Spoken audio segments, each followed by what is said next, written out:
Halo semuanya, kami dari kelompok 1 yang beranggotakan Oriza, Indi, Intan, Adi, Kenang, Ratu, dan Adela.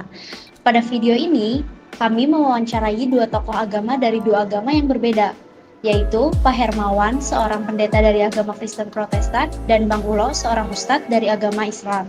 Penasaran wawancaranya akan seperti apa? So, let's get start! Kita awali dengan doa. Terima kasih buat kesempatan malam hari ini kami bisa bertukar pikiran dan juga menyampaikan apa yang perlu disampaikan mengenai iman Kristen dalam sudut pandang iman Kristen Protestan. Kiranya Tuhan menyertai teman-teman yang sedang belajar mengenai agama dunia. Di dalam nama Tuhan Yesus Kristus kami berdoa. Amin. Ya, jadi agama Kristen Protestan, ya kalau misalnya kita merunut ke sejarah, Kristen Protestan itu lahir di abad ke-16, itu perpisahan dengan Roma Katolik. Tetapi secara umum, iman Protestan adalah iman yang percaya bahwa Yesus Kristus Tuhan sebagai Tuhan dan Juru Selamat satu-satunya. Di dalam iman Kristen Protestan, kita percaya bahwa keselamatan itu hanya di dalam Yesus Kristus dan tidak ada yang lain. Setiap orang yang percaya kepada Tuhan Yesus Kristus, percaya dalam hatinya dan dia diselamatkan bukan karena perbuatan baiknya, bukan karena dia melakukan amal, bukan karena dia beribadah dengan rajin dan rutin, tapi itu semua karena anugerah yang diberikan Allah melalui Yesus Kristus. Bagaimana anugerah itu terjadi? Allah itu datang menjadi manusia dalam rupa manusia, tetapi dia memiliki tetap Allah dan tidak berubah. Dia hanya mengenakan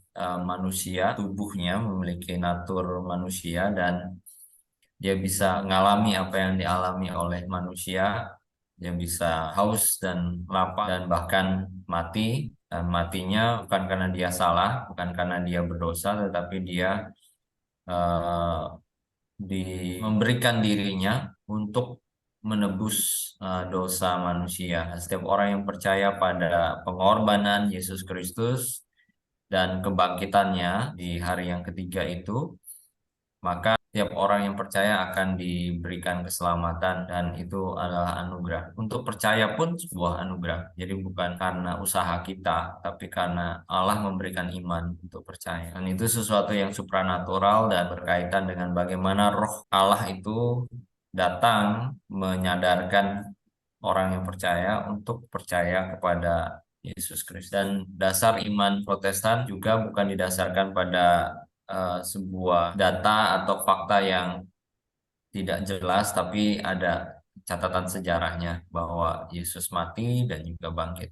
Jadi bukan hanya di dalam Kristen saja, tapi juga tulisan-tulisan sejarawan non-Kristen. Itu secara umum ya, bahwa memang manusia itu berdosa dan dia butuh diselamatkan. Dia tidak bisa berusaha untuk mendapatkan keselamatan itu dalam berbuat baik sebaik apapun, karena Allah itu kudus. Hanya melalui Yesus lah kita bisa diselamatkan. Jadi kami percaya bahwa hanya oleh percaya pada Tuhan Yesus Kristus, orang yang percaya itu akan diselamatkan dan roh Allah akan tinggal dalam diri orang itu. Yang kita pelajari salah satunya adalah konsep Trinitas itu, Pak Pendeta. Mungkin bisa dijelaskan lebih detail, Pak. Kita percaya, iman Kristen percaya bahwa Allah itu adalah tiga pribadi, tapi satu esensi. Nah, Allah yang kami percaya adalah Allah yang seperti itu, dalam artian dia satu esensi, tapi tiga pribadi, Allah Bapa, Putra, dan Roh Kudus. Allah Bapa adalah Allah yang menciptakan langit dan bumi, dan dia juga bekerja terus sampai sekarang. Dan Allah Putra adalah Allah yang datang menjelma jadi manusia melalui kelahiran kehamilan perawan Maria dan kemudian dilahirkan ke bumi tanpa ayah biologi. Karena itulah dia memiliki dua natur. Naturnya adalah dia Allah dan manusia. Natur itu apa? Natur itu ya sesuatu yang dia miliki dari kekekalan ketika dia mengenakan tubuh manusia. Dia tetap Allah, tetapi dia menambahkan pada dirinya kemanusiaan itu. Nah, melalui Yesus Kristus itulah Allah dan manusia itu diperdamaikan karena dia mengantarai, jadi pengantara antara manusia dan Allah.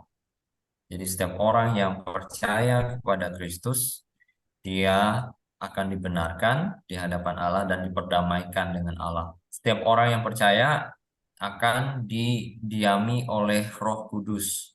Nah, itu adalah pribadi Allah juga, Allah yang ketiga, yaitu Allah Roh Kudus. Allah Roh Kudus itu yang diam di dalam diri orang percaya. Allah Roh Kudus ini yang menolong diri orang percaya untuk hidup di dalam kebenaran dan menikmati semua karunia roh yang Allah berikan untuk dia bisa mengasihi, ada buah roh, kebaikan, kesabaran, kesetiaan, dan semuanya itu ada di dalam diri orang percaya karena ada roh Allah itu. Dan semua buah roh itu, kebaikan, kesetiaan, ada 9 di dalam Galatia 5 ayat 22, itu akan nampak di dalam diri orang percaya. Dan semuanya itu adalah ciri dan karakter atau atribut Allah Trinitas itu.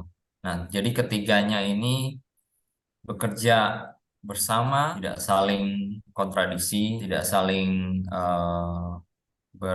berdebat atau bersengketa dan lain sebagainya, tidak saling bertentangan, tetapi harmonis satu dengan yang lain, dan ketiganya satu esensi, yaitu Allah sendiri.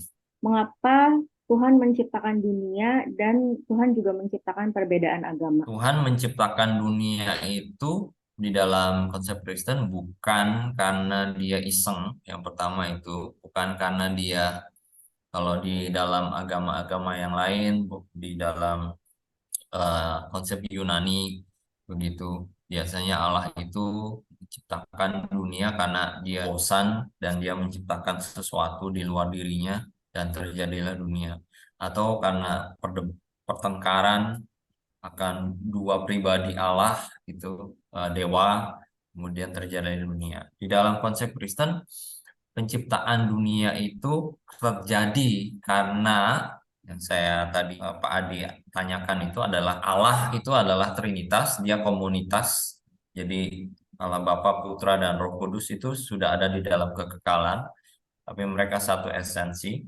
Di dalam tiga pribadi itu menyalurkan kasih, menyatakan kasih satu dengan yang lain. Nah, di dalam kesatuan kasih yang besar itu, maka terciptalah dunia ini. Jadi dunia di dalam konsep Kristen bukan karena Allah tidak bisa menyembah dirinya sendiri atau Allah kesepian, tetapi karena Allah mengasihi, betapa kasihnya Allah itu, sehingga dia menciptakan, dalam kelimpahan kasihnya, dia menciptakan sesuatu di luar dirinya. Jadi sebagai manifestasi kasih yang melimpah Allah Tritunggal itu, terjadilah dunia ini.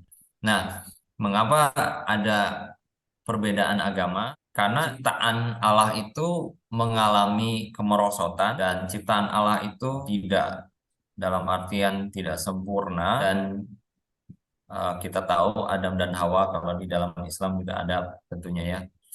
Adam dan Hawa itu manusia pertama, mereka melakukan pelanggaran dan berdosa di hadapan Allah, dan dari situ mereka mengalami yang namanya kehilangan kemuliaan Allah, Roma 3 ayat 23.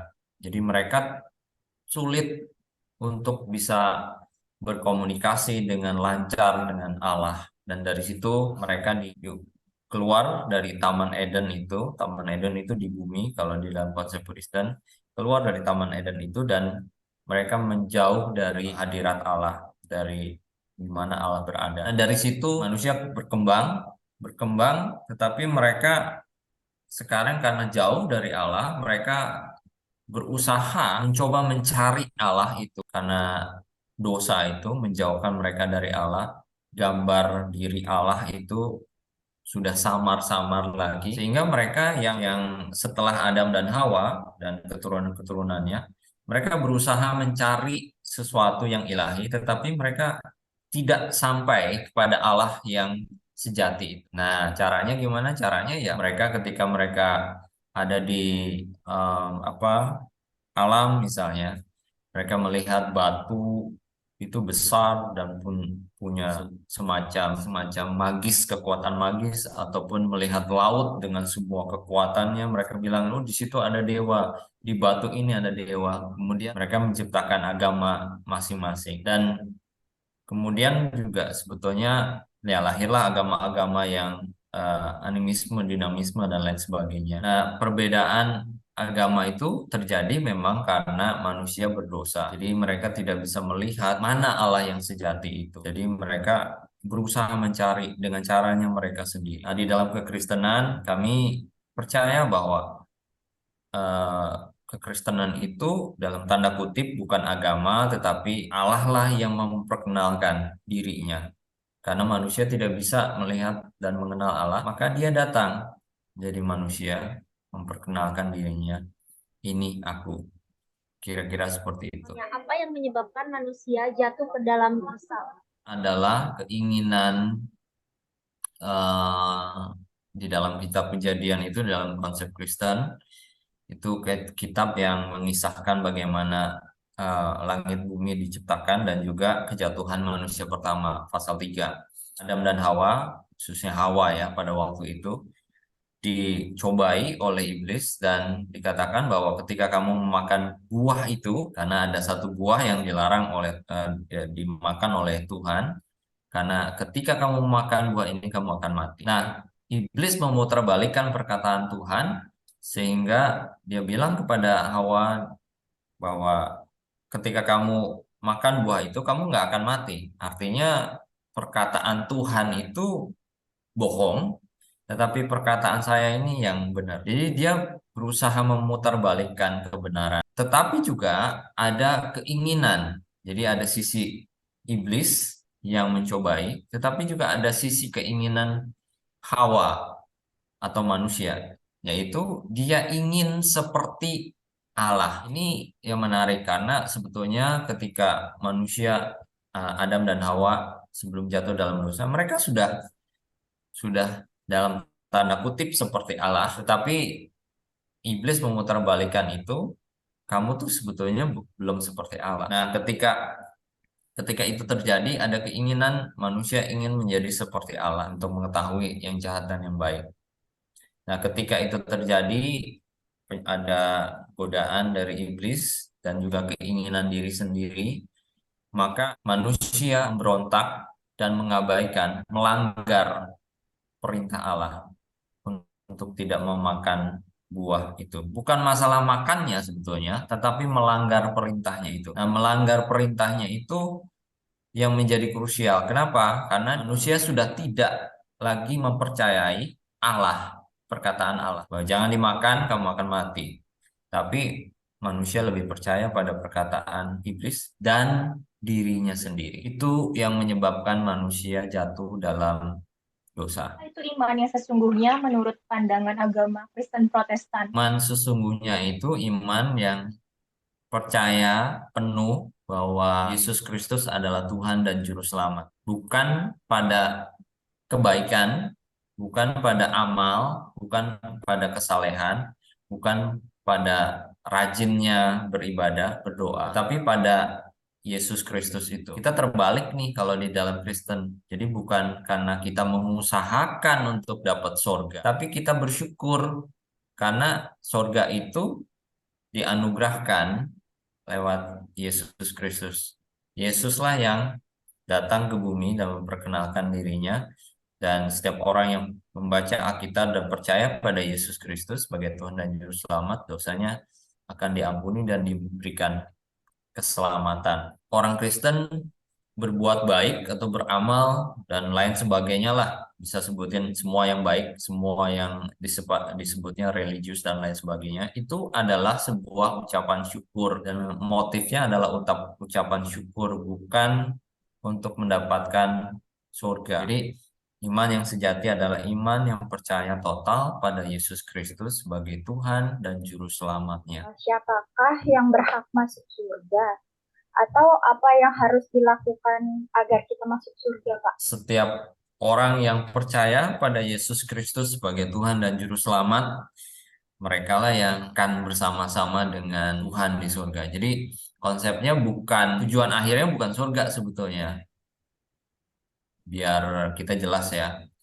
Tujuan akhirnya namanya hidup kekal itu, kalau di dalam konsep Kristen, hidup kekal itu adalah hidup bersama dengan Allah, baik di bumi dan nanti di surga. Jadi orang yang percaya pada Yesus, kan saya sudah sebutkan tadi bahwa ada roh Allah, yang kalau orang percaya itu, orang Kristen itu percaya pada Yesus sebagai Tuhan dan Juru Selamanya, roh Allah itu akan hadir di dalam dirinya waktu dia hidup sampai dia mati. Jadi hidup kekal adalah hidup dia bersama dengan Allah dari dia masih hidup di dunia sampai dia ada di surga nanti. Kalau dikatakan apa yang dilakukan, nggak ada sih dalam artian konsep iman Kristen. Bagaimana kok bisa nggak ada? Karena memang keselamatan itu adalah anugerah.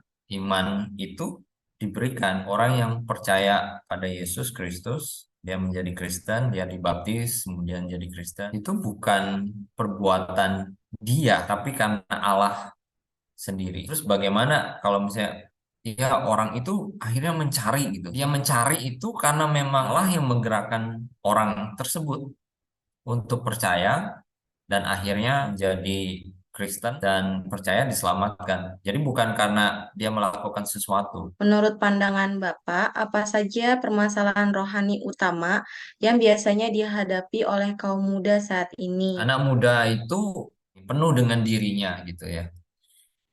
Penuh dengan dirinya kayak gimana? Penuh dengan dirinya ya dia punya apa ya, kalau orang itu, anak muda itu punya kemampuan yang besar, kapasitas yang besar, intelektualitas yang besar, atau bakat yang besar, yang luar biasa, seringkali mereka memberhalakan dirinya ya. Jadi karena karena anak muda itu bisa melakukan segala sesuatu ya, dia bisa berpikir, dia bisa melakukan segalanya, dan dia bisa mencukupkan dirinya sendiri tanpa mungkin orang tua dan lain sebagainya. Dia melihat dirinya adalah sumber dari apa yang dia bisa miliki, dan dia sendiri bisa hidup tanpa bantuan orang lain. Itu sebetulnya sebuah tantangan.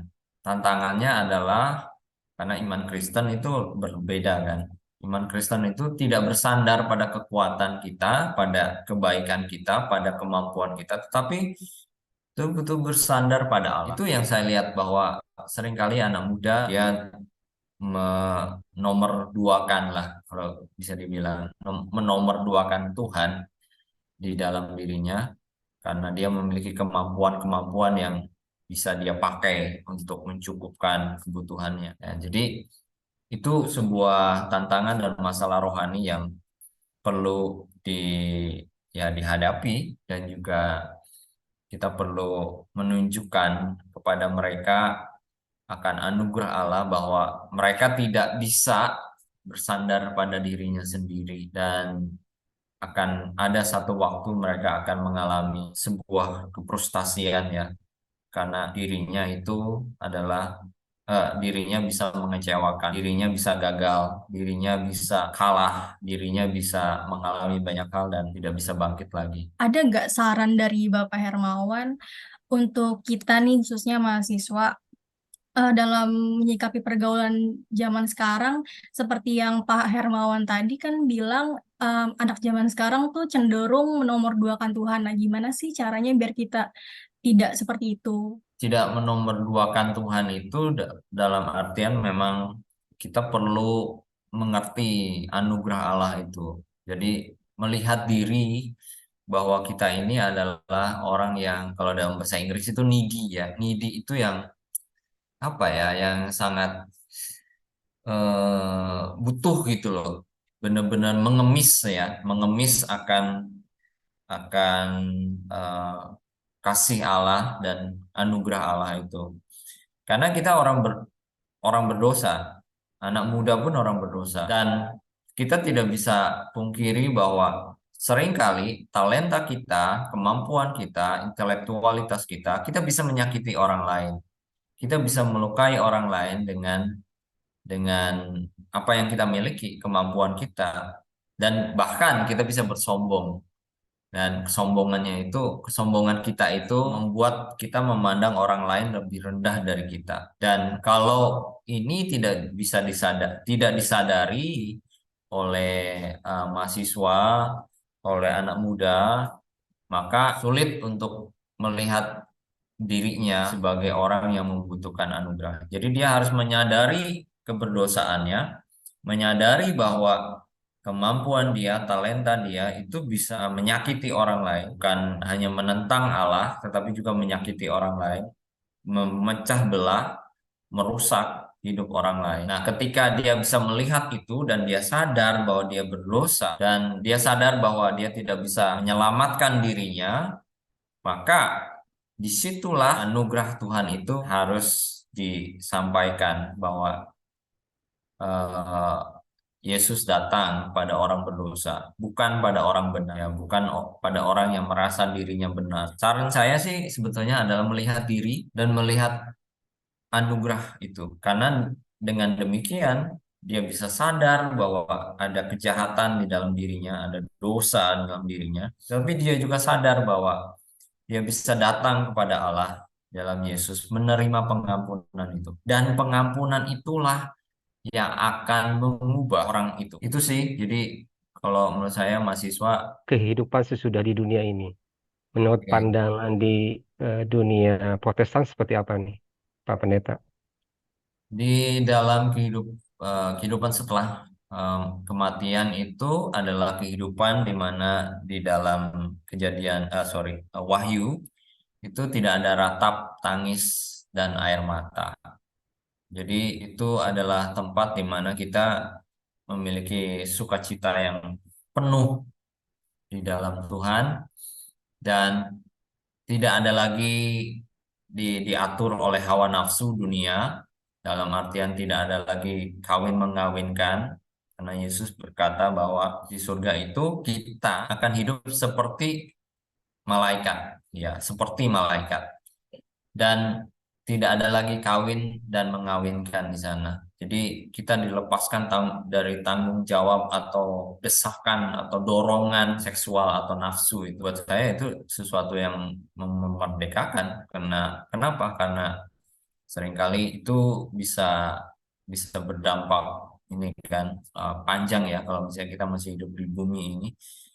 Dorongan nafsu itu bisa merusak, atau ya kalau misalnya orang sedang minum alkohol sering terekspos dengan pornografi, dan bagi saya itu gambaran yang memerdekakan. Ketika kita ada di surga, kita tidak lagi memiliki itu, tidak lagi didorong oleh hasrat-hasrat itu, tetapi kita diizinkan Tuhan untuk menikmati damai sejahtera sepanjang kekekalan itu, dan kita bisa menikmati Allah. Jadi orang yang percaya pada Kristus, orang yang Kristen, setelah kematian itu dia akan menikmati Allah di dalam kekekalan itu, dan dia yang akan memuaskan kita, bukan dengan kepuasan nafsu duniawi, tapi dengan kedamaian, kesejahteraan, sukacita yang kekal, yang kudus dari dia. Lalu bagaimana dengan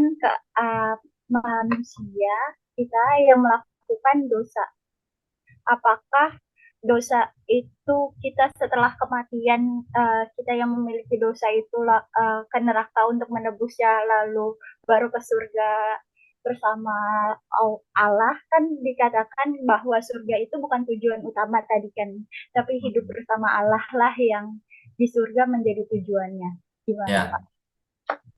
Jadi kalau di surga jelas nggak ada lagi dosa, itu yang penting. Jadi ya inti utamanya adalah manusia itu tidak bisa menyelamatkan dirinya. Oke, kalau misalnya gini deh, saya orang berdosa, saya percaya Tuhan Yesus Kristus, saya diselamatkan, diberikan roh yang baru, tapi di dalam kehidupan saya bisa nggak jatuh dalam dosa lagi? Bisa. Tetapi keselamatan itu adalah pemberian dan anugerah. Jadi bukan sesuatu yang kita usahakan. Nah, kalau misalnya sesuatu itu keselamatan itu sesuatu yang kita usahakan, maka itu bukan lagi anugerah, ngerti ya? Ya, anugerah itu kayak hadiah ya. Kamu harus mengerjakan sesuatu. Maka itu bukan lagi anugerah, itu bukan lagi hadiah. Nah, keselamatan di dalam Kristen bukan seperti itu. Dalam kekristenan adalah ketika kita percaya pada Yesus Kristus di bumi ini, kita disucikan, betul-betul disucikan, dan ketika kita hidup di dalam dunia, kita mengalami pengudusan-pengudusan. Kita akan makin membenci dosa. Jadi ada proses untuk kita itu makin kudus dengan anugerah itu. Makin kudus dalam artian makin membenci dosa dan makin ingin melakukan yang benar terus. Dan secara supranatural sebetulnya ya kita sudah dibersihkan bahwa Allah itu adalah Allah yang penuh kasih, dan kasihnya Allah itu nyata konkret lewat Yesus mati, dan penebusannya itu konkret. Kalau kamu percaya, berarti rohku ada di dalam kamu, dan rohku itu yang akan menguduskan kamu. Jadi pengudusan itu terjadi di bumi. Ya tentu kesempurnaan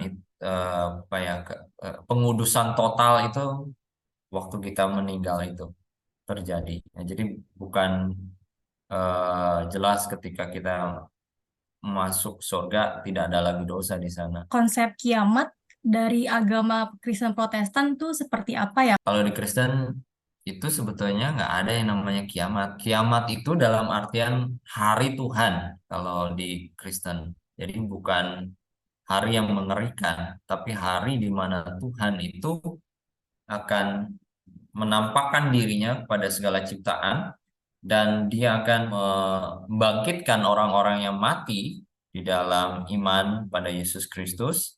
Dia akan membawa atau istilahnya mengumpulkan mereka dan masuk ke dalam kerajaan kekal atau ke dalam surga ya, lebih gampang. Bagi orang-orang yang tidak percaya itu menjadi hari penghakiman. Mereka sudah menolak Allah, menolak untuk percaya pada Tuhan Yesus Kristus. Jadi bagi kami yang percaya pada Kristus itu adalah hari keselamatan yang besar, hari perayaan. Di dalam konsep kami itu perjamuan makan. Dalam artian perjamuan makan itu bukan sekedar dalam tanda kutip kita makan, bukan, tapi konsep di mana kita ini bersama-sama dengan Allah, dekat dengan Allah, satu meja makan dan sehidangan dengan Allah. Itu sebuah gambaran kemurahan hati Allah, anugerah, kasih, kedekatan, intimasi, dan lain sebagainya. Jadi di dalam konsep Kristen namanya itu hari Tuhan. Topik yang terakhir adalah kita minta nasihat atau kesimpulan dari Pak Pendeta, apa yang harus kita lakukan dan supaya kita berbuat baik dan terus berbuat baik dan dekat dengan Allah. Silakan Pak Pendeta. Ya, dua hal itu. Yang pertama, menyadari kita berdosa. Yang kedua adalah kita membutuhkan anugerah Allah itu. Menyadari kita membutuhkan itu. Bukan dari diri kita, tapi dari Tuhan. Sebelum kita tutup, kita akhiri dengan doa juga. Kami bersyukur Engkau menolong kami untuk kami berdiskusi. Biarlah kami juga menyadari bahwa kami membutuhkan anugerah itu. Kami tidak sanggup menyelamatkan diri kami dari dosa-dosa kami. Kami membutuhkan anugerah dan pengampunan dari Yesus Kristus, Tuhan, dan Juru Selamat yang sejati. Kami berdoa biarlah Tuhan menolong setiap anak-anak muda yang mahasiswa-mahasiswa yang sedang bersama-sama dengan hamba saat ini. Mereka pun bisa melihat itu, kebutuhan akan anugerah Allah itu dalam hidup mereka. Dan biarlah Tuhan juga menolong mereka dalam menyelesaikan tugas ini, sehingga segala sesuatu yang kami perbincangkan, yang kami tanyakan, yang kami diskusikan, biarlah menolong kami, menolong teman-teman mahasiswa untuk menyelesaikan dengan baik tugas yang diberikan ini. Dan biarlah semua tugas dan yang dikerjakan itu bukan hanya sekedar sebuah tugas, tapi ini menjadi sebuah bekal juga bagi mereka. Terima kasih Tuhan, bersyukur untuk kesempatan bisa berbicara dengan rekan-rekan mahasiswa. Di dalam nama Tuhan Yesus kami berdoa. Amin.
Halo teman-teman, Assalamualaikum.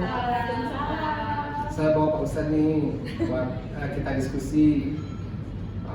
Kenalin, ini Pak Ustadz, panggilan akrabnya Bang Ulo. Ini namanya Indi. Saya dengan Indi. Bella. Nama saya Pak Zaina.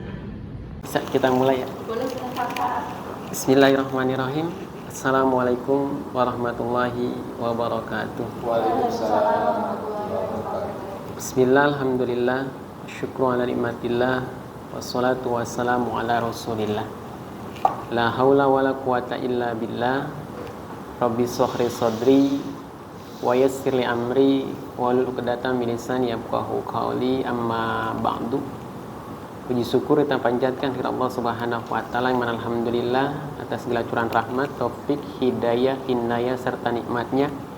Kita semua selaku hambanya senantiasa selalu Allah berikan kesempatan kepada kita semua untuk tetap taat beribadah kepadanya. Mudah-mudahan kita semua tergolong hamba-hamba Allah senantiasa selalu bertakwa kepada Allah Subhanahu wa taala. Amin. Dan sebelum kita masuk kepada acara kita, mari sama-sama kita membacakan doa melalui barokah surah Al-Fatihah. Mudah-mudahan senantiasa kegiatan kita ini mendapatkan ridho Allah Subhanahu wa taala sehingga berjalan sesuai dengan harapan kita semua. Bi barakati umil Quran nas'alukal ijabah Al-Fatihah. A'udzubillahi minasyaitonir rajim. Bismillahirrahmanirrahim. Alhamdulillahirabbil alamin arrahmanirrahim maliki yaumiddin. Iyyaka na'budu wa iyyaka nasta'in ihdinas siratal mustaqim. Siratal ladzina an'amta 'alaihim ghairil maghdubi 'alaihim waladdallin. Amin.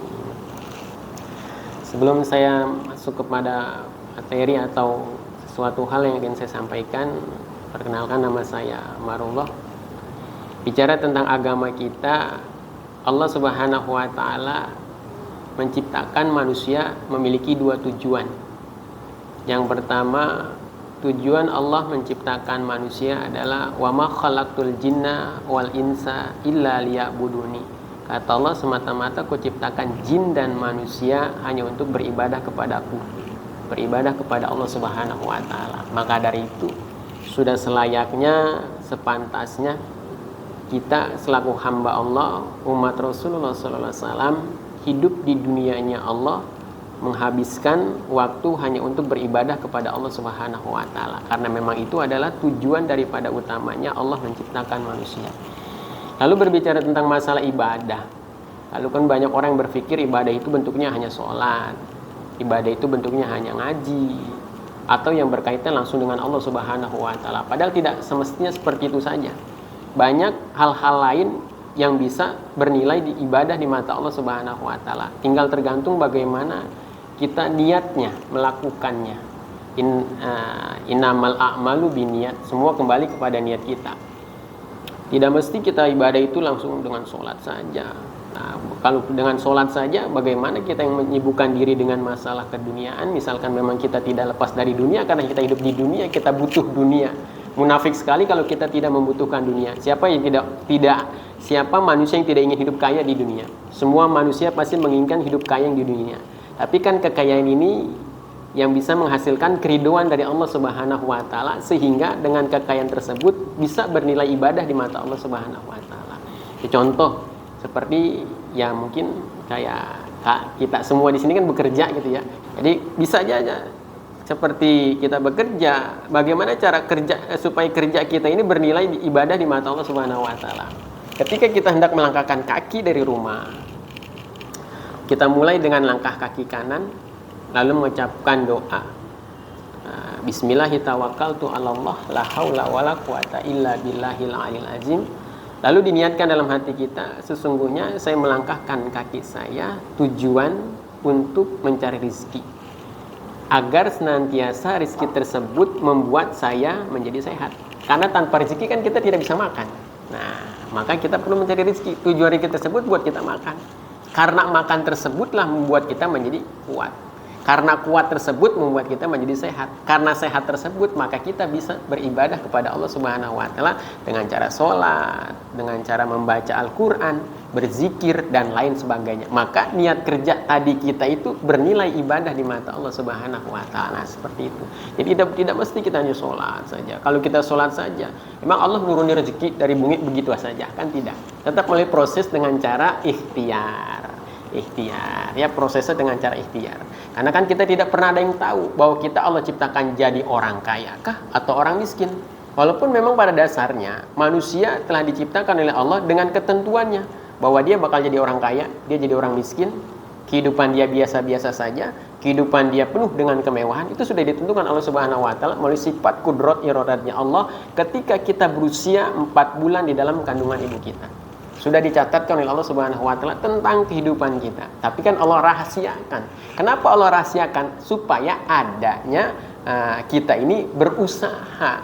Jangan jadi manusia yang malas. Karena ketika manusia sudah kalau bahasa Sunda saya dienterpi gitu ya. Apa dienterpi itu dihinggapi ya.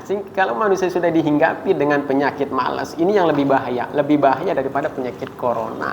Nah, lebih bahaya daripada penyakit corona. Corona masih ada vaksinnya. Tapi kalau males, ya udah sulit.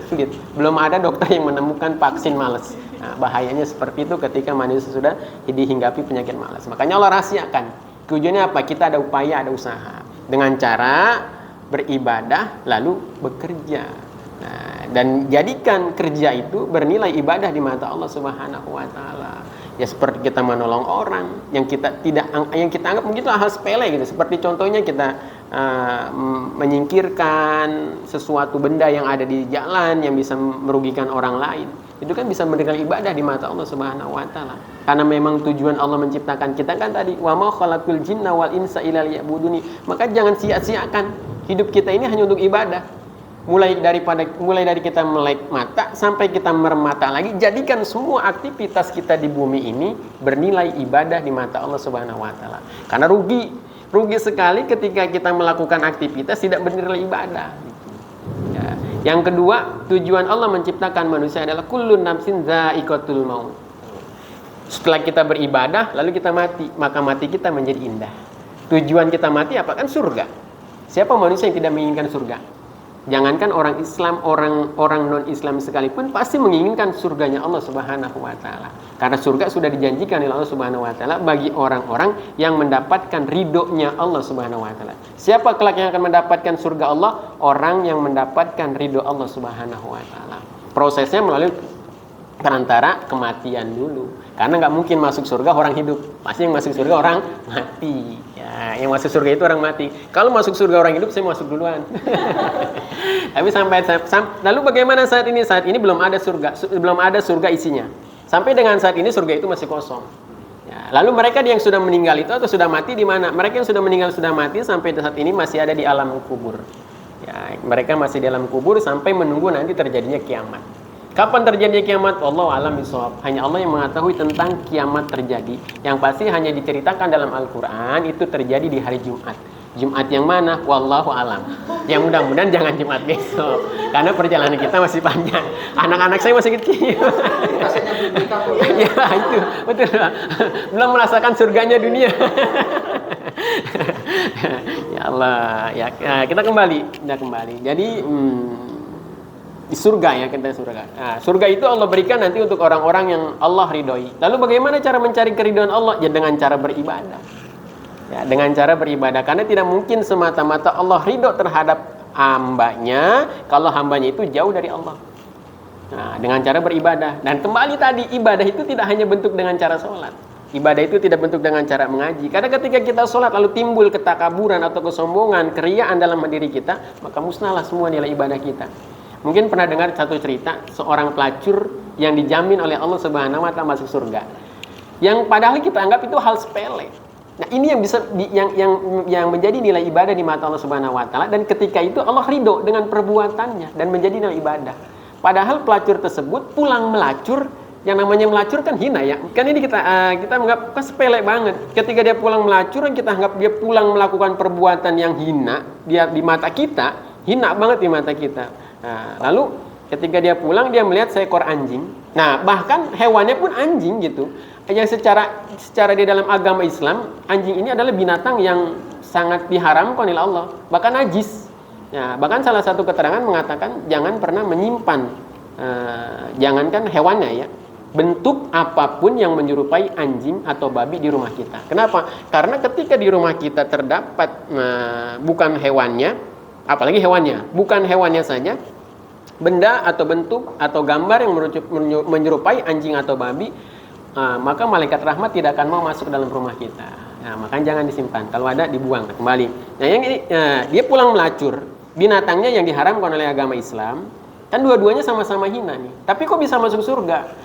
Padahal yang dia lakukan ketika itu dia melihat seekor anjing itu sedang kehausan, sangat haus sekali. Nah, kalau saja dia tidak tolong, mungkin anjing itu mati.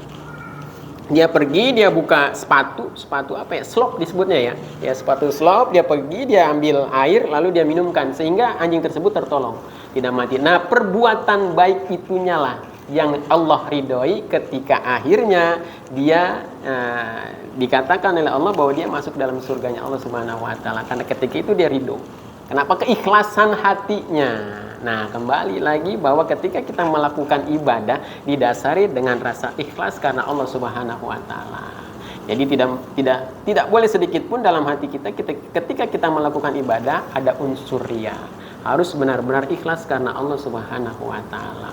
Nah, yang riya inilah yang mengakibatkan hancurnya. Makanya ketika kita sholat atau kita melakukan ibadah haji atau ibadah umroh, ya, semata-mata hanya ingin dieluh-eluhkan, ya, ingin dipuja atau dipuji, habislah semua.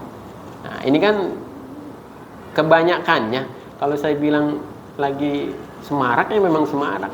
Orang berangkat umroh atau berangkat haji dengan sempatnya, ya foto di depan Ka'bah. Nah, ya itu sih maksud tujuan mereka masing-masing. Cuma kan kalau kita lihat secara umumnya, ya, lalu dipasang di media sosial, itu kan akan mengakibatkan hancur semua nilai ibadah kita di mata Allah Subhanahu wa taala. Jadi tujuan daripada kedua Allah menciptakan manusia adalah untuk dimatikan. Karena memang semua nanti manusia bakal mati. Makhluk ciptaan Allah tidak ada yang mati. Semua bakal mati, termasuk malaikat pencabut nyawa sekalipun. Ya, kita ingat ya, malaikat pencabut nyawa siapa? Mungkin Dela masih ingat. Israel, takutnya lupa. Israel. Ya, kita semua sedang dibuntuti sama malaikat Israel. Yang kita tidak pernah tahu kapan, di mana, proses seperti apa. Tapi kita minta sama Allah ketika kita maut, ketika dalam keadaan beribadah kepada Allah Subhanahu wa taala. Dan Allah ridho ketika itu. Nah, maka kita akan mendapatkan jaminan surganya Allah Subhanahu wa taala. Gitu. Sampai di sini mungkin ada hal yang ingin dipertanyakan sebelum dilanjutkan. Terima kasih Pak Ustaz. Sudah kasih penjelasan. Mungkin yang pertama ini supaya kita lebih mengenal Allah, bisa dijelaskan sedikit mungkin apa itu Allah bagi kita mahasiswa, apalagi yang bukan non-muslim gitu. Sedikit aja. Siap. Allah adalah Tuhan yang telah menciptakan kita. Nah, kenapa ada sang pencipta? Karena adanya makhluk. Tanpa ada sang pencipta, maka tidak akan ada makhluk. Siapa yang menciptakan kita? Allah. Ya, lalu di mana adanya Allah? Wallahu a'lam bishawab. Hanya Allah yang mengetahui tentang keberadaan Allah Subhanahu wa taala. Keyakinan kita, orang Nahdlatul Ulama ahli sunnah wal jamaah mengatakan Allah ada tanpa arah dan Allah ada tanpa tempat. Karena Allah tidak membutuhkan arah dan Allah tidak membutuhkan tempat. Kenapa? Karena Allah bukanlah makhluk yang membutuhkan arah dan tempat. Jadi keberadaan Allah di mana? Wallahu alam, hanya Allah yang mengetahui tentang keberadaan Allah. Yang pasti Allah ada. Mana bukti adanya Allah? Dalam kitab Tijan Ad-Daruri, kitab Tauhid dikatakan bukti adanya Allah, adanya langit, bumi beserta dengan isinya. Adanya manusia, hewan, tumbuh-tumbuhan, ya, termasuk adanya surga, adanya neraka, adanya ars. Ini membuktikan bahwa adanya Allah sang pencipta. Tidak mungkin ada yang diciptakan kalau tidak ada yang menciptakan. Mustahil, ya, mustahil. Dan ini hal yang sangat mustahil. Tidak mungkin. Pasti ada sang pencipta. Siapa sang pencipta? Dalam agama kita, sang pencipta tersebut adalah Allah. Ya, Qul huwallahu ahad. Allah hanya satu. Allah tidak beranak dan tidak diperanakan. Karena Allah memang tidak butuh teman. Ya, kalau seandainya Allah banyak, seperti apa alam dunia ini? Seperti itu. Ya, mungkin itu penjelasan dari saya. Dari saya, Pak, mengapa Tuhan menciptakan dunia ini dan mengapa juga ada perbedaan agama di Indonesia? Mengapa Tuhan menciptakan dunia ini? Karena kita kembali kepada versi saya ya dalam agama Islam. Karena Allah telah menciptakan makhluknya, ya, manusia, hewan, tumbuh-tumbuhan, maka kan otomatis harus ada wadah. Ada tempat. Tanpa adanya wadah ada tempat, maka ditempatkan di mana? Nah, maka tempat untuk menempatkan makhluknya Allah tempatkanlah sebuah bumi. Ya, memang dulunya bumi ini kosong. Bumi diisi setelah Nabi Adam alaihissalam, Nabi pertama, bahkan makhluk yang berbentuk manusia yang pertama kali diciptakan oleh Allah Subhanahu wa taala, yaitu Nabi Adam, melakukan sebuah kesalahan. Maka diturunkan oleh Allah Subhanahu wa taala ke muka bumi ini untuk menempati bumi. Sebenarnya semua itu sudah suatu proses yang memang sudah Allah tentukan dalam ketentuan Allah Subhanahu wa taala, bahwa Nabi Adam akan melakukan kesalahan, Nabi Adam makan buah khuldi, akhirnya Allah turunkan ke bumi. Itu semua kalau istilah kata film udah skenario yang sudah Allah tuliskan. Skenario yang sudah Allah tuliskan bahwa kehidupan nanti akan terjadi seperti ini. Kalau seandainya Nabi Adam tidak melakukan kesalahan, maka bumi ini sampai saat ini kosong. Dan kita menikmati yang namanya surganya Allah Subhanahu wa taala. Nah, itulah ya. Lalu kenapa ada perbedaan agama? Dalam agama Islam sebenarnya tidak ada perbedaan agama. Agama yang diciptakan oleh Allah Subhanahu wa taala hanya satu, agama tauhid, mengesahkan Allah Subhanahu wa taala. Zabur oleh Nabi Daud, Injil oleh Nabi Isa, Taurat oleh Nabi Musa, Al-Quran oleh Nabi Muhammad, semua membenarkan tentang adanya Allah dan mentauhidkan tentang adanya Allah. Nah, jadi mereka lah yang telah merubah Zabur, Taurat, Injil yang aslinya dirubah oleh mereka untuk tidak mengesahkan Allah dan tidak beriman kepada Allah. Karena mereka yang Zabur yang diturunkan oleh kepada Nabi Daud sama mengesahkan Allah, mentauhidkan tentang Allah, beriman hanya kepada Allah, beribadah hanya kepada Allah. Injil yang kepada Nabi Isa pun sama, mengesahkan Allah, mentauhidkan Allah, beriman kepada Allah dan beribadah hanya kepada Allah. Musa dengan kitabnya Taurat pun sama, mengesahkan Allah, mentauhidkan Allah, beribadah hanya kepada Allah. Lalu semua disempurnakan oleh Allah Subhanahu wa taala dalam satu bungkusan kitabnya, yaitu Al-Qur'anul Karim.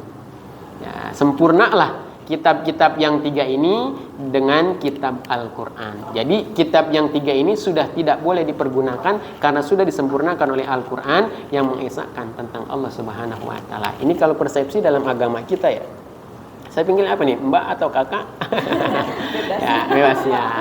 Ya, jadi seperti itu Mbak ya. Jadi agama kita Allah tidak menciptakan perbedaan agama. Jadi agama yang diciptakan oleh Allah cuma satu, agama Islam, mentauhidkan Allah, beriman kepada Allah, beribadah hanya kepada Allah.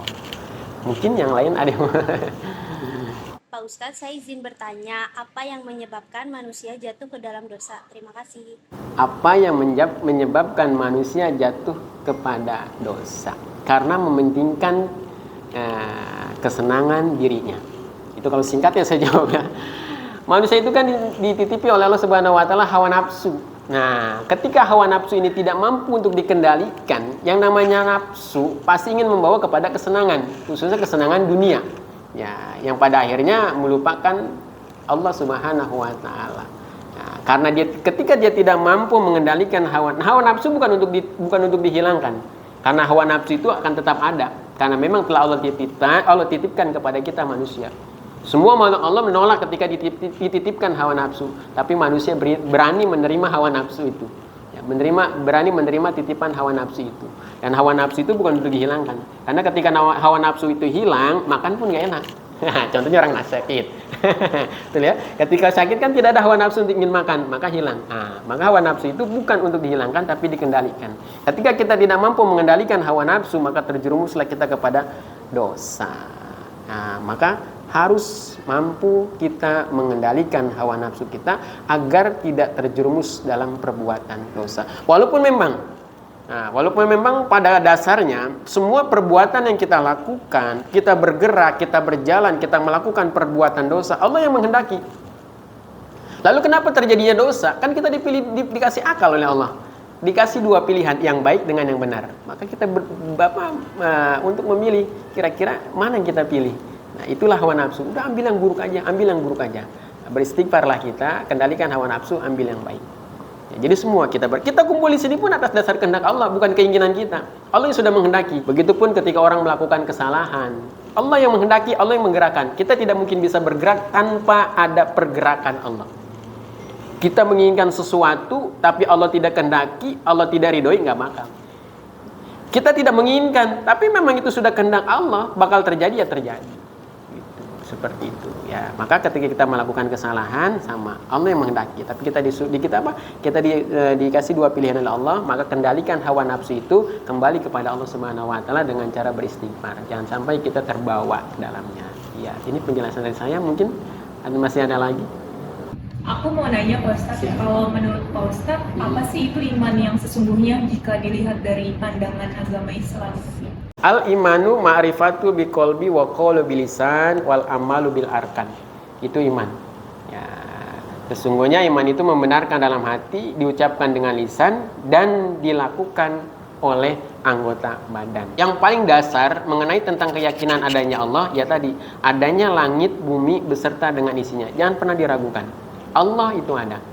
Allah itu ada. Lalu kita mengucapkan dengan lisan. Bagaimana mengucapkan dengan lisannya? Dengan mengucapkan dua kalimat syahadat. Asyhadu alla ilaha illallah wa asyhadu anna Muhammad Rasulullah. Saya bersaksi bahwa sesungguhnya tidak ada Tuhan yang wajib diibadahi, tidak ada Tuhan yang wajib diimani, tidak ada Tuhan yang wajib disembah, tidak ada Tuhan yang wajib dipinta selain Allah Subhanahu wa taala. Dan begitu pun kepada Nabi kita, Nabi Muhammad SAW.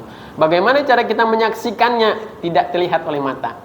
Kalau secara keduniaan kan yang namanya orang menyaksikan itu melihat. Lalu bagaimana kita menyaksikan tentang keimanan kita kepada Allah? Ya tadi, dengan hati kita meyakini. Harus benar-benar yakin di dalam hati kita. Nah, setelah itu kita lakukan dengan amal perbuatan, dengan cara beribadah, sholat, puasa, zakat, pergi haji kalau mampu, dan tadi hal yang lainnya berbuat kebaikan kepada sesama manusia yang memang sudah diajarkan oleh agama kita, kepada orang tua, ya, kepada orang tua dan lain sebagainya. Karena memang Allah telah mengutus manusia utama yaitu Rasulullah SAW mengajarkan bagaimana kita untuk berbuat kebaikan kepada sesama manusia, bukan hanya dengan Allah Subhanahu wa taala, tapi pun dengan kepada sesama manusia. Itu tentang iman menurut pandangan saya. Selanjutnya pertanyaan dari saya, Ustaz. Tadi Pak Ustaz sudah menyinggung mengenai adanya hari kiamat. Terus teman kita juga bertanya mengenai apa yang kita lakukan mengenai iman kita di dunia ini dengan ibadah. Sudah kita ibadah, tentu kita harus percaya akan adanya kehidupan sesudah di dunia ini. Dalam konsep agama Islam sebetulnya apa yang harus kita siapkan mengenai pertama kehidupan sesudah di dunia ini, terus apa yang harus kita siapkan untuk bekal kita di kehidupan setelah dunia ini. Gitu Pak. Terima kasih. Dalam agama kita, agama Islam, bahwa kehidupan itu kalau saya tidak salah ada 4. Pertama, kita ada di alam ruh, lalu kita ada di dalam rahim, lalu kita masuk ke dalam kubur, lalu kita nanti ada di alam barzah, alam pertanggungjawaban kita di hadapan Allah Subhanahu wa taala di akhirat. Lalu bagaimana bekal kita untuk menuju akhirat? Ya kan, pertanyaan seperti itu. Kira-kira seperti ini. Secara logika keduniaannya ya. Kalau kita ingin berlayar atau pergi, apa yang kita persiapkan? Otomatis kan segala macam kita persiapkan. Apalagi berlayar kita ini kan nggak mungkin kita punya harapan bakal kembali, gitu ya kan? Bisa jadi kita entah mati atau apa di sana. Nah, persiapan kita kan otomatis segala macam kita persiapkan. Apalagi ini ke alam akhirat yang memang nggak mungkin kita kembali lagi. Nah, maka apa hal yang harus kita persiapkan? Yang kita persiapkan adalah ibadah kepada Allah Subhanahu wa taala, memperbanyak nilai ibadah kita di mata Allah Subhanahu wa taala. Ya, menjadi manusia baik. Ya, kalau terbaik mungkin sulit, tapi menjadi manusia baik. Karena manusia yang terbaik adalah Rasulullah sallallahu alaihi wasallam. Kita berusaha untuk menjadi manusia baik dengan cara mendekatkan diri kepada Allah Subhanahu wa taala, yaitu menjaga hubungan dengan Allah, hablum minallah, dan tak lupa pula hablum minanas. Karena tidak sedikit di dalam keterangan mengatakan orang yang ahli ibadah toh nantinya bisa masuk ke dalam neraka. Kenapa? Satu kesalahannya, dia pandai menjaga hubungan dengan Allah tapi tidak pandai menjaga hubungan dengan sesama manusia. Dalam artian hatinya dengki, hatinya ujub, kalau kata orang Sunda mah julid. Kalau kata orang Sunda julid ya. Ini bahaya. Nah, ini bahaya. Karena apa? Yang paling berat itu hubungan kita dengan sama manusia. Ketika kita berdosa dengan Allah, maka kita beristighfar, lalu azam, meyakinkan dalam hati bahwa saya tidak akan mengulangi perbuatan dosa tersebut. Ya, taubat, dengan taubatnya taubatan nasuha. Ya, tidak akan mengulangi lagi. Tapi karena manusia terkadang memang seperti itu. Ya, kalau udah kepentok baru tobat. Ntar lagi enak mah ya lupa lagi. Ya, tobat sambal. Yang penting kita istighfar, ya berjanji. Lah kalau gitu mah enak banget. Ya, namanya manusia. Kita kan berusaha, pengennya mah bener mulu. Nah, itu istilah. Nah, lalu kita mampu menjaga hubungan dengan Allah ketika kita ketika kita melakukan kesalahan dengan Allah, kita istighfar, memohon ampun kepada Allah dan berjanji dalam hati tidak akan mengulangi lagi. Insya Allah Allah ampuni. Yang berat ini dengan hubungan sesama manusia. Ketika ada kesalahan dengan sesama manusia, lalu manusia itu belum memaafkan kesalahan kita, maka Allah tidak akan mengampuni dosa kita. Maka dikatakan dalam salah satu keterangan, ada orang yang ahli ibadah, dia mau masuk ke surga, ada yang protes, tar dulu, kenapa dia masuk surga? Lah dia jelas ibadahnya cakep, hubungan dengan Allah terjaga, sholatnya, tadarusnya, dan zikirnya, umroh bisa dibilang sebulan sekali kalau seandainya ada duitnya ada. Haji bisa setahun sekali gitu ya. Tapi apa kesalahannya kok dia bisa ditahan? Karena kesalahan dia kepada sesama manusia di dunia, sering menyakiti hati orang tanpa dia sadari. Nah, ini kan termasuk bagian dari bekal. Jadi bekal itu ibadah kepada Allah dan juga menjaga hubungan baik kita dengan sesama manusia untuk bekal kita nanti di hari kemudian ya, atau di akhirat seperti itu. Sama-sama. Pak Ustadz mau tanya, jadi gini, tadi melanjutkan yang tadi, kan kalau manusia itu di dunia ini kan berbuat dosa. Nah, apa yang harus dilakukan manusia agar dia bisa masuk surga? Kan tujuan utama kita setelah kematian surga kan ya? Iya. Kan nanti ada nilai timbangan. Nilai timbangan itu di hadapan Allah Subhanahu wa taala ada. Yang namanya dosa itu tidak terhapuskan, tetap ada. Namun kan nanti ada timbangan. Mana timbangan kita yang banyak? Yang baikkah atau yang burukkah? Dan yang baik ini mendapatkan ridho Allah nggak? Gitu. Nah, lalu bagaimana cara kita supaya kita masuk ke dalam surga? Cari ridho Allah. Cari ridho Allah. Karena Allah memasukkan hambanya ke dalam surga bagi yang diridhoi. Lalu bagaimana cara kita mencari ridho Allah? Dengan cara mendekatkan diri kepada Allah Subhanahu wa taala. Bagaimana cara mendekatkan diri kepada Allah Subhanahu wa taala? Dengan cara beribadah. Kembalinya ke situ. Tapi tadi ibadahnya didasari dengan keikhlasan. Wah, saya belum mampu berhijab, ya nggak jadi masalah, gitu ya. Saya belum mampu berhijab, nggak jadi masalah. Memang agama kita menuntut supaya wanita itu berhijab. Kan yang namanya manusia ini harus bertahap, ada prosesnya, nggak segampang itu. Ya, menjadikan manusia baik itu nggak segampang itu, apalagi merubah dia menjadi berhijab ada segala macam. Ya, nah, memang harus diharuskan. Apakah berhijab itu pakaian orang Arab? Tidak, bukan hanya orang Arab. Oh, di Arab pun orang yang non Muslim tetap sama berhijab. Nah, karena memang tuntutan dari agama kita bahwa wanita itu harus menutupi bagian auratnya. bagian auratnya. Jadi seperti itu Dela ya, harus mencari ridho Allah, dan ridho Allah dengan cara beribadah. Dan ibadah bukan hanya dengan Allah, tapi pun sama berbuat baik kepada sesama manusia. Seperti itu. Ya, lain ada lagi? Mohon maaf Bapak, saya izin bertanya. Menurut pandangan Bapak, apa saja permasalahan rohani utama yang biasanya dihadapi oleh kaum muda saat ini? Itu saja pertanyaan dari saya, Bapak. Kurang lebihnya mohon maaf. Terima kasih. Permasalahan utama kerohanian ya. Yang pertama mungkin kalau bahasa kerennya style kali ya. Atau busana. Ya, kadang kan kita ya tadi kembali terlalu ya bukan menyepelekan, karena memang ketidakmampuan, belum mampu. Karena memang secara hukum agamanya wanita itu wajib menutup auratnya, bahkan seluruh tubuhnya. Kalau perlu sampai bercadar. Ya, kalau perlu sampai bercadar. Jadi yang pertama rohani itu masalah berpakaian. Nah, mulailah belajar kita menggunakan pakaian yang memang dianjurkan oleh agama kita. Ya, menutup bagian daripada aurat-aurat kita. Ya, karena mungkin sebelumnya udah pernah baca-baca buku bahwa nanti wanita akan digantung dengan rambutnya yang terurai, karena ini kan bagian dari kemaksiatan. Karena tanpa kita sadari ketika wanita itu menguraikan rambutnya, itu kan timbulnya fitnah.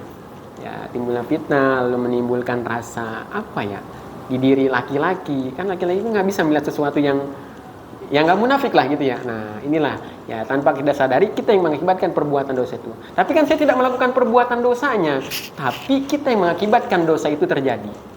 Nah, kita yang mengakibatkan dosa itu terjadi. Maka yang pertama rohani itu adalah mengenai masalah pakaian. Usahakan pakaiannya ya semaksimal mungkin. Kalaupun kita belum mampu menutup bagian daripada yang sangat ini, ya paling nggak pakaian kita tertutup bagian-bagian yang memang bisa menimbulkan nantinya hawa nafsu daripada kaum laki-laki. Yang kedua itu kan sekarang teknologi ya. Teknologi itu kan lagi benar-benar sangat.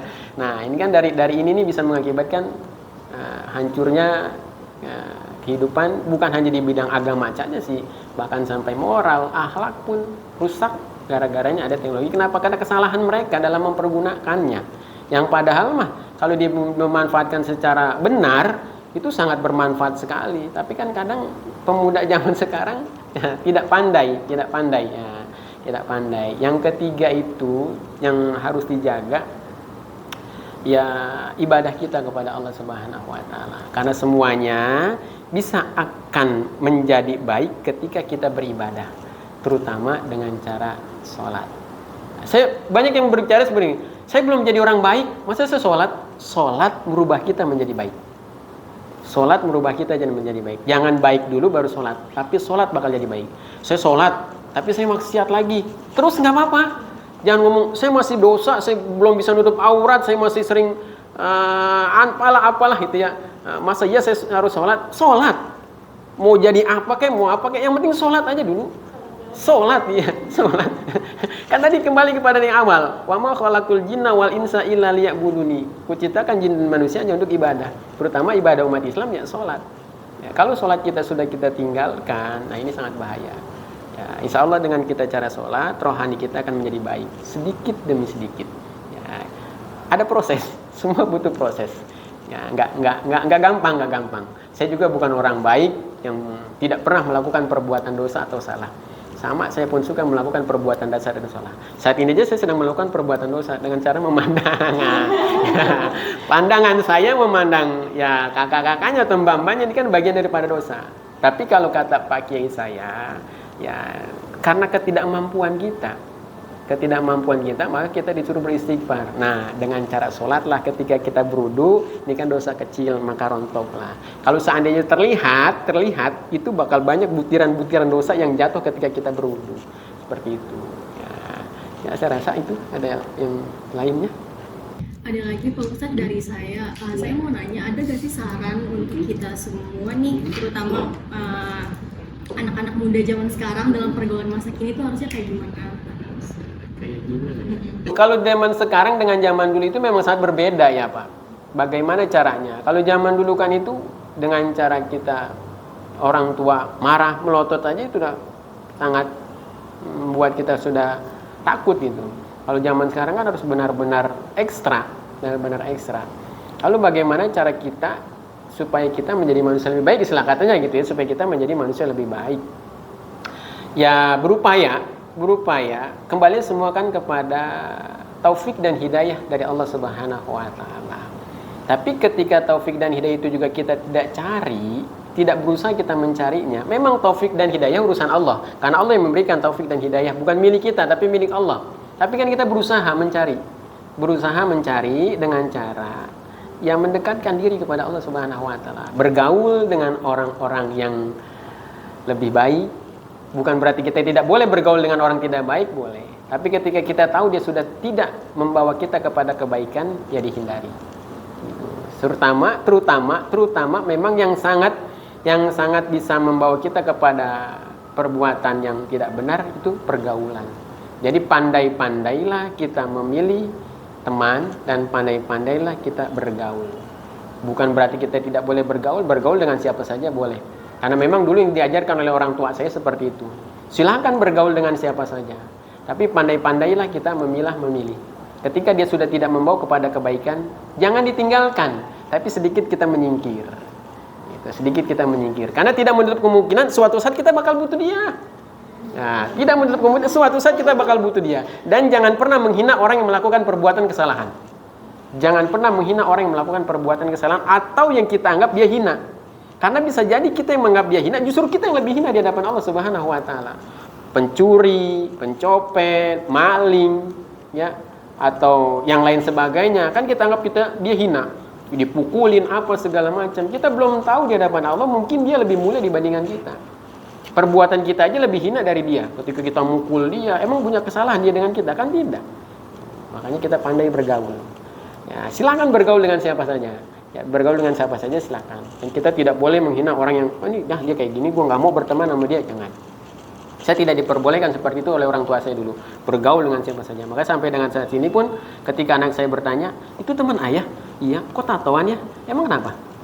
Atau itu teman ayah? Iya. Kok di pinggir jalannya? Emang kenapa? Nggak boleh seperti itu. Kita bergaul dengan siapa, karena suatu saat kita bakal butuh dia. Seperti saya mau nyebrang, nah, karena saya kenal dengan dia, kan alhamdulillah ada yang nyebrangin. Seperti tadi, saya mau nyebrang, saya kenal dengan dia, padahal kita anggapan itu anak jalanan seperti itu Pak ya. Tapi karena saya dekat dengan dia, jadi seberangin. Jadi pandai kita memilih dalam pergaulan seperti itu, dan berusaha untuk mendekatkan diri kepada Allah Subhanahu wa taala. Sama-sama.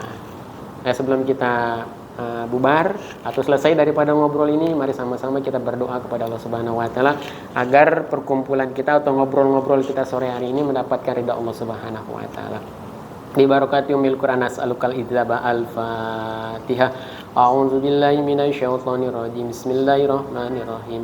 Alhamdulillahirabbil alamin arrahmanir rahim maliki yaumiddin. Iyyaka na'budu wa iyyaka nasta'in ihdinas siratal mustaqim siratal ladzina an'amta 'alaihim ghairil maghdubi 'alaihim waladdallin amin. Astaghfirullahaladzim Lakal hamdu ya Allah ya Sayyid ya Maula ya Ma'fu. Bismillahirrahmanirrahim. Alhamdulillahi rabbil alamin. Hamdan naimin hamdan syakirin hamdan yuafina ma huwa yukafi majidah. Ya Rabbana lakal hamdu wa la syukru kama yanbaghi li dalali wajhikal karim wa 'azimi sultani. Allahumma shalli ala sayyidina Muhammad wa ala sayyidina Muhammad. Allahumma aghnina bil imni wal damna bil himni wa qimna bit taqwa wa jammilna bil afiyah. Allahumma tubinna fi taysir kulli asir fa innaka taysir kulli asir alaika yasir.